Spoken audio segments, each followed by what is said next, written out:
Pirmoje tylių pokalbių dalyje. Mūsų psichika jinai taip sveikai sudėliota, kad mes niekada nepatirsim skausmo, kuris būtų stipresnis negu galime atlaikyti. Susidūrę su skausmu ir vis ieškodami, kad o kaipgi su juo gyventi. Tai čia kai akmenėlis aštrus, įkrinta į batą ir mes vis tiek einame, turime eiti, negalime nusiauti, negalime jo pašalinti. Tikimės burtininko, tikimės, kad stebuklingų būdų praeis. Nesusitaikom su tuo, kad turėsim dirbti su savo jausmais, turėsim mokytis su jais būti. Drąsa kentėti, drąsa būti su tuo, kodėl tas skausmas tom bangom eina. Na, jeigu visą laiką vien tik tai būtum ten, nežinau, prislėgtume, liūdesį, sielvartę, neištvertum. Paprastai ateina periodai, kai yra ramiau arba kai yra pyktis, kaltinimas, tokios aktyvesnės ten tos emocijos. Bet ar pyktis augdamas, jis negalima dar didesnių problemų atnešti? Pyktis pats neauga, pyktį mes auginame ir jeigu bet kuri emocija, jeigu mes ją pasigauname, sutirštiname ir išauginame iki begalybės. Jeigu neturiu aš tų ritualų, nesu praktikuojantis krikščionis, netgi rutinos savo gyvenime neturiu. Kaip man susirinkti ir sudėlioti? Geras labai klausimas ir tos netektis, kaip jos išmuša iš balno ir tą chaosą verčia tave patį tapti kitų žmogum. Nuolat tenka atsiskirti, nuolat tenka atsisveikinti ir kiek mes gebame paleisti, atsisveikinti, priimti tai, kas ateina, priimti naują ir žengti toliau į naują, pasitikėti. Juk gali būti taip, kad gedulas gali būti nesibaigiantis.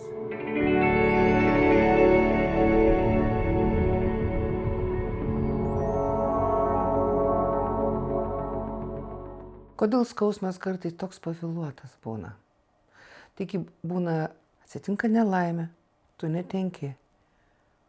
O skausmas gali visų ūgiu apsireikšti po pusmečio. Būna taip. Būna taip. Ir tai kaip sveikai ta psichika, turbūt čia galim filosofuoti, kiekvienu atveju konkrečiai žiūrėti, kasgi atsitiko, kad negalėjai tada gedėti. Būna, kad žmonės rūpinasi laidotuvėm, rūpinasi kitais artimaisiais, rūpinasi dar kažkuo ir yra tarsi atidėtas gedulas. Prasminga yra pažiūrėti, kas buvo, kodėl negalėjau tada gedėti. Būna ta skuba artimųjų, tai tu ten gerk raminančius, prislopinti. Tai gali būti ta pavėluoto gedulo priežastis. Bendrai paėmus, tai mūsų psichika kiek yra išmintingai veikia, kad tiesiog laukia to lango, kada jaugi bus galima, taip sakant, nieko nedaryti, tiesiog išbūti tai, ką patyriau. Nelaikas skaudėti, kitaip tariant. Aš galvoju, kad ar negali būti taip, kai netikėtai, labai netikėtai tu netenki žmogaus, tu tiesiog net nesugebi tuo patikėti. Tikrai taip. O kai patiki ir supranti, tada ir ateina tas skausmas. Tai šoko reakcija ir duota psichikai, kas trukdo psichikai čia pat ir vietoj žodžius paversti patirtim. Tai ir trukdo, kad nėra parengties, bet jau žmogus per pusmetį galbūt sustiprėja, galbūt patiria, galbūt jau yra stiprėlesnis, jis jau bendrai su mirtim susidūrus paradoksalu, bet žmogus, kuris mirė, tampa labai labai stipriai esančiu, ar kaip pasakyti, kad jis yra savo nebuvimu. Tai, kad jo nėra, tampa tokia baisia skyle, kad kartais net sunku įsivaizduoti ir iš savo patirties, savo antros eilės sūnėną, giminiai turėjom nelaimę ir palaidojom pernai. Ir iš Žemaitijos, kitos kartos žmogus, jaunas žmogus, bet aš kitos kartos, tai mes kaip ir gyvai labai nedaug bendravę ir to gyvo asmeninio sąlyčio, tai tik kaip giminės žmogus laidojau kartu ir aišku, ten ir daug artimesnių, tai ir mano pusės ir ar aš turiu teisę gedėti. Čia ne apie teisės, kad tai buvo labai stipru ir ypatingai tas pirmas laikas, kad bendrai paėmus, tai iš to jauno vyro jo ir neprisimindavo, tikrai negalvodavo apie jį kasdien. Su savo mirtim jis tapo labai stipriai esančiu. Ir dar mano, jeigu kalbant apie mane, tai man jis tą akimirką tapo netgi dar stipriau esančiu, negu kad buvo, būdamas gyvai, negalvoju. Tai taip visiems daugumai nutinka, kad gali mirti žmogus, su kuriuo realiai gal ir nebuvo to asmeninio sąlyčio ar tokio gilaus asmeninio ryšio. Bet visada yra vėl viltis, svajonė ar tos iliuzijos, kad kada nors giminės baliui, tai vėl tenai bus ir susitiksim. Ir su mirtim tai netenkam ir to savo. Ir iliuzijos, ir svajonės, ir ją priimti, su ją susitaikyti. Ją įausti į audinį, ypatingai kai miršta tas, kuris pagal logiką, gyvenimišką logiką turės nulaidot mus, ne? Gyvenimiška logika yra pažeista ir kiek nesaugumo įsiveržia. Ir labai dažnai vėl būna, kad su netektim ir ypatingai jeigu yra netipinė netektis, jeigu, nežinau, vaikas, esu turėjusi, kad vaikystėje netekę mamos ar tėčio žmonės, tarsi Pandoros skrynia atsidaro ir jie labai dažnai turi jausmą, kad yra ar prakeikti, ar pažymėti, labai dažnai labai giliai, nebūtinai net įsisąmonintai, kai įsisąmonintai jau gali daugiau ten reflektuoti ir labiau ir priešintis tam jausmui, bet giliai turi, kad aš turbūt niekada nevesiu, ar niekada neištekėsiu, aš turbūt neturėsiu vaikų, ar ten dar kažkokie tokie dalykai, kad taip pasijunta, tad netipinė patirtis atveria Pandoros skrynią, kai atrodo, kad dabar visos įmanomos nelaimės sukris ant mano galvos, ne? Ir kad jeigu taip galėjo nutikti, tai dabar jau bus. Tai atgauti saugumą, įsižeminti, grįžti prie savęs paties, grįžti prie čia ir dabar.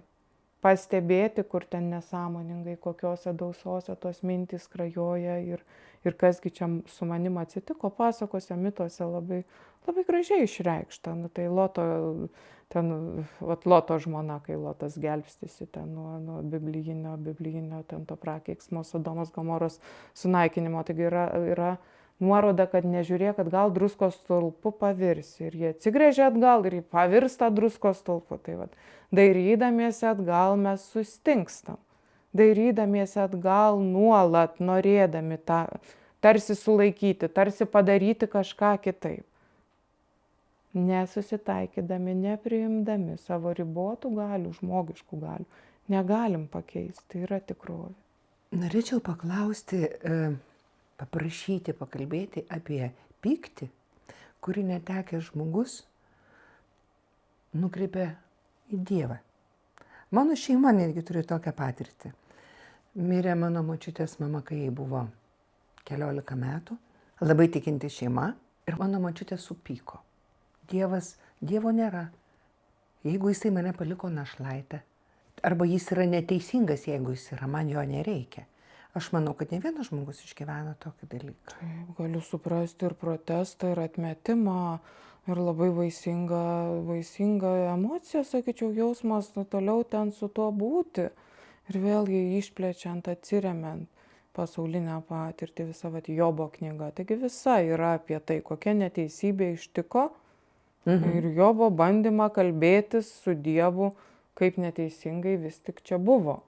Koks tas Jobo atsakymas. Tai galima skaityti autentišką tekstą, galima skaityti Maceinos komentaras ir kur jau pakramtyta, paduota. Bet visa istorija apie tai, kad nutinka daug nelaimių, net ne viena nelaimė, gausybė nelaimių. Ir žmona sako, tai prakeik savo Dievą ir mirk, viskas, negalėjo tau tai būti. Ir kada aš tas teisusis, kartais žmonės turi iliuzijų, kad jeigu aš esu geras žmogus, tai man nieko blogo ir baisaus negali nutikti. Čia net ne iliuzijų, čia tikėjimas. Tikėjimas. Tai žinoma, jeigu aš esu geras, jeigu aš teisingai elgiuosi. Tai bus apsaugotas nuo viso to, jeigu aš kas esu empatiškas, žmogiška. myliu kitus žmonės, jiems gerą darau, tai kodėl man turi bloga dabar atsitikti? Bloga, mes skubame, žinoti, nors matom tik siaurą fragmentą. Ir kad čia buvo gera, ar čia buvo bloga. Netekties mirties tai gėriu tikrai nepavadinsi. kaip Jungas sako, kad tai tas didysis naikintojas, didysis destruktorius, kiek sunaikina. Nu, tikrai baisu, kad be siaubo ir šiurpo, bet šalia sako, kad yra kažkas, kas byloja apie paslaptį, kas byloja apie kitą dimensiją, kas byloja apie tą mūsų netgi siaurą matymą. Kaip tai yra mums asmeniškai, šiuo metu. Ne? Mhm. Kas iš to gali išaukti, kas per tai gali ateiti. Kaip pasitraukia mums svarbus žmonės, ar ten dar daugybę prasmių, gabūs, talentingi, daug ten padarantys. Taip. Ir atsinaujinimą tokiu paradoksaliu būdu. Netektis yra apie atsinaujinimą. Netektis yra apie tikrovę. Jeigu viskas būtų amžinai, tai ką gyventume, nežinau, galim pasvarstyti, visi gyventų amžinai. Kas tai būtų? Yra ispanų autoriaus, kai mirtis nusišalina ir viskas tęsiasi amžinai. Ir ligoniai, ir kenčiantieji ten miršta ir numirt niekaip negal. Lietuviškai yra tas prakeiksmas, kad tu mirtum ir numirt negalėtum. Tai čia, kad baisiau yra toksai ir pažįstu vieną slaugytoją, kuri liudijo, dirba senelių namuose ir Norvegijoje ir pasakojo, kad taip, tai yra baisu, tai yra baisiausia ir net tie, kas tikrai jį lydi žmonės ir tie, kas realiai patiria mirtį ir susiduria su mirtim dažnai. Kad tai yra tikrai labai baisus prakeiksmas ir kad jei žmonės realiai patirtų, kas tai yra, kai žmogus miršta ir jam sunku numirti, sunku iškvėpti, jie tikrai atsiimtų tuos žodžius. Tokio intensyvumo tai yra patyrimas net būti šalia, net lydėti. Tai, o grįžtant prie to, kaipgi mes gyventume, jei būtume amžinai, tai Dzeuso, ten tie graikų dievai, jie yra amžini. Ir yra pasakojimų, kaip jie nuobodžiauja, kaip jie ir daugybė ten tų mitų yra apie visokias intrigas, visokius judesius ir kad ta amžinybė yra ir apie nuobodulį, ir apie ką, tą daržovės būseną, kai, amžinas rojus, kas čia. Kiek atsimenu, kas skaityta, tikrai netrodo, kad jie laimingi ten. Tikrai netrodo, kad jie laimingi ten, nes ne tos pabaigos nebuvimas. Ką daro, kaip tas pabaigos žinojimas struktūruoja, mobilizuoja. Kad tai nėra branginti, tausoti, vertinti, kaip galbūt ir sulaiko nuo destrukcijos ir kaip Rilkė sako, yra švelnumo pradžia, viso švelnumo pradžia. Tik Rilkė ir gali tai pasakyti, ką daryti, kaip žmogui gyventi, nežinau, kaip jam galvoti, kaip jam išmokti galvoti, kad jis nebijotų pabaigos.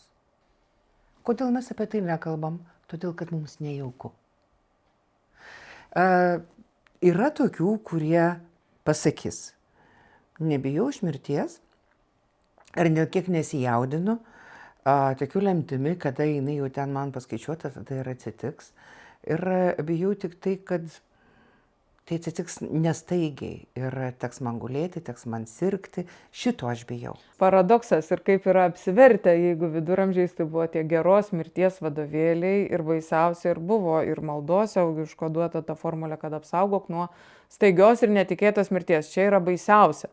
Kad baisiausia atsisveikinti, nespėsiu padalinti, nespėsiu ten paskutinės valios išreikšti. Taip.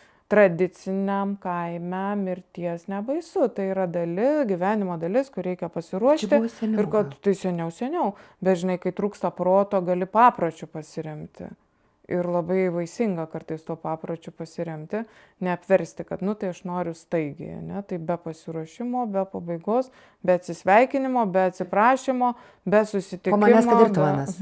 Po manęs, kad ir tvanas. Egzistencialistinėje psichologijoje, psichoterapijoje laikomas kaip paradigma, kad mirties bijo tie, kurie negyvena. Tie, kurie patys nesprendžia, tie, kurie negyvena. Negyvena šiandien, negyvena dabar. Ir yra tam tikra prasme mirę. Tie, kurie nuolat klaidžioja po praeitį, o kaip ten būdavo. Kuri gyvena, bet negyvena. Basakoja, gyvena, bet negyvena. Jie gyvybingi, socialiai funkcionalūs, bet negyvena, iš vidaus negyvena. Neleidžia, nuolat yra vaidmenį gero berniuko, geros mergaitės ten. gero viršininko direktoriaus ar pikto viršininko direktoriaus, atlieka vaidmenis, bet negyvena, nejaučia savęs kaip gyvenimo autorius. Ar bent, iš tikrųjų, idealas tai turbūt bendra autorium būti. Jausti savasties pulsą, nes vėl jeigu analitiniai psichoterapijai, tai savastis veda per gyvenimą. Savastis, tas nematomas režisierius, tas daug daugiau negu ego, negu žmogiškas ego, kur turi ryšį su visuma, su kolektyvinė pasąmonė, su asmeninė pasąmonė. Ir savastis nuolat ieško situacijų ir aplinkybių, kad tu maksimaliai galėtum paaugti, maksimaliai galėtum išskleisti savo galias ir dar labiau tapti tuo, kuo jau ir esi. Dar labiau tapti savim. Kai to vengiam, tai negyvenam dabar ir tada labai baisu mirties, nes kažkuria prasme esam mirę jau dabar. Gal to Nieko savasties asmeniško. neatradę, nepajutę, gyveni, nes, reikia kažkaip gyventi. Reikia kažkaip Apie kokią čia savastį dabar mąstyti? Nu va. Tiesiog, kaip žemaičiai irgi sako, gyvsi kapčių neleisi. Jeigu gyvenas, reikia gyventi. O apie savastį nepagalvojau. Tai gali būti čia ir labai, žinai, tai nebūtinai taip tiesiogiai, kažkaip, žinai, žmonės nebūtinai tais terminais kažkaip turi mąstyti, bet net tas gyvas į žemę nesulysi, kad, vėl tu priėmi sprendimą gyventi ir ištverti. Čiagi tas, žinai, pasakymas, taigi jis ir skirtas apie tai, kad tu suvoktum, kad tu gyveni, tu vis dar gyveni. Ir kad nelysk gyvas be laiko į žemę, tu suspėsi, čiagi apie tai. Mobilizuokis, būk, išdrįsk, patirk, eik, veik, toliau gyvenk. Čia turbūt tas kvietimas ir paskatinimas. Nebūtinai kažkokiais tai terminais ar skambiais žodžiais ieškoti, žinai, savo gyvenimo. Savo gyvenimo autorystės, jausti ir išgyventi save kaip savo gyvenimo autorių, bendraautorių. Turim duotybės, gimstam, gaunam kažką, atsinešam, galim žiūrėti, kortos padalintos ir kūrybiškai galim žaisti jomis, ne? Jūs labai šviesiai, labai optimistiškai kalbat ir atrodo, tokius liūdnus dalykus kažkaip šviesiai jūs paaiškinat. O jūs pastebėjot, kad jaunimas dabar sakysit, apie ką jūs kalbat. Aš turbūt kalbu apie kokį Y kartą, kurios atstovę turiu namuose ir girdžiu ar diskusijas, ar pokalbius, ar pasvarstymus. Ar esat pastebėjusi, kad tie jauni žmonės dažnai būna apsėsti labai liūdnų minčių? Mes turime daug savižudybių jaunų žmonių. Kartais man atrodo, kad jie nevertina gyvybės dovanos, gyvenimo dovanos. Ir kadangi man tai rūpi, aš vis dar kažkur nenoriu užkliūnu, aš perskaitau tai ar socialiniuose tinkluose, ar kažkokiuose susirašinėjimuose, neseniai kaip tik socialiniuose tinkluose skaičiau, kad kaip ten buvo, kažkas bandė pabarti neteisingai besielgiantį jaunuolį, tai jis sakė, kad čia man aiškini, neaiškini, grįžinam ar nusižudysiu. Tai prasme, jo santykis su tuo gyvybė atrodo visai kitoks. Ir iš kur jie tokį turi, nes ne iš tėvų, nes tos mes vyresnės kartos kitaip vertinam gyvenimo gyvybės dovaną. Galim filosofuoti, samprotauti, iš kur ateina tas gyvybės vertės, nejautimas, nematymas ir kiek, žinai, čia mes ten, ko ten neperdavėm ir kaip čia įvyko ir kaip prasilenkėm, kokią įtaką ten turi, žinai, kompiuteriniai žaidimai. Mes ne vieninteliai davėjai. Ir virtualiuose pasauliuose ir tenai, kur 100 tų, žinai, profilių ar kiek tų profilių ir o kas aš esu. Ir va ta gyvybės vertė ir gyvenimo meilė, kiek mes patys ją turim, puoselėjam ir vat gyvybės vertę, kad tau tie pasiekimai, smagu pasiekti kažką, ten padaryti kažką įspūdingo, laimėti ten olimpiadą, bet būti gyvam. Ir tas, kuris laimėjo olimpiadą, ir tas, kuris pralaimėjo, ir tas, kuris nedalyvavo, yra duotas gyvenimas. Duota patirti nuostabių dalykų. Džiaugsmo ir euforijos ir kartais įsivaizduojam, kad kuo didingesni įvykiai, tuo daugiau to džiaugsmo, tuo daugiau euforijos. Bet ne, džiaugsmo tai daugiau patiria tas, kuris moka viskuo ten džiaugtis. Ne tas, kuris ten... Žinau, kad man čia iš tikrųjų yra didžiausia mįslė ir labai skaudus klausimas. kaip įkvėpti motyvacijos gyventi, jeigu tokios neturi. Nu, va, tas prislėgtumas ir dabar galvoju, bandau, žinai, sugalvoti, žinai, kiek tai vat kultūros irgi va toks, žinai, kad mirtis išstumta, tai ir gyvena žmonės gal kartais kaip va dievų olimpe, kur viskas tęsis amžinai ir kur sėkmė nežabota ir vat vėl galvojant apie socialinius tinklus, tai realiai mūsų seneliai gal per visą gyvenimą nesutikdavo tiek ten sėkmingų, tobulai išsipildžiusių žmonių, kiek dabar atsidarę socialinius tinklus ten gali pamatyti, vat, žinai, tie glensiniai, vat, kadrai paruošti, paruošta ir kokį įspūdį tai kuria, tai tikrai gali vesti prie to nusivylimo ir nemeilės, ir buičiai, ir kasdienybei, ir to, kad nevertinimo to, kad duota rankos, kojos, galva, viskas, dantys, daugybė gerų dalykų. Atrodo, kad visi turi tiek ir dar geriau. Ir va tas įprotis lyginti save su kitais. Kaip iškraipo tą vaizdą, iškraipo realybę. Ir taip, tu teisi, kad žinai, negalvoja, neapsidairo plačiau į pasaulį, neina į tikrą pasaulį, pažinti tikro pasaulio. Ir socialinius tinklus priima už realybę. Ar neturi to? Ir nenori eiti, arba, nežinau, išėję neranda. Nenori eiti pas mamą ant pečiaus gerai ir pas tėtį ir tėvelių princesės ir mamyčių ten sūneliai, nebūtinai ir nori, aišku, nenori. Gerai namuose. Dabar, bet įsivaizduojat pasitikusios nelaimės po to jauno žmogaus priimto sprendimo, man ir nereikia ir nebūsiu čia po jo išėjimo. Kaip gyventi tėvams, su kokiu kaltės jausmu tu gyveni? Su kokiu kaltės jausmu? Ko aš nepadariau, ko aš nepasakiau, ko aš neišmokiau. Tai į savižudybės rytą gal ne tiek lendant, bet apie kaltės jausmą čia yra tema. Kitoje tylių pokalbių dalyje. Apie kaltės jausmą po netekties. Apie iliuziją ilgai ir laimingai. Apie ryšį su išėjusiaisiais.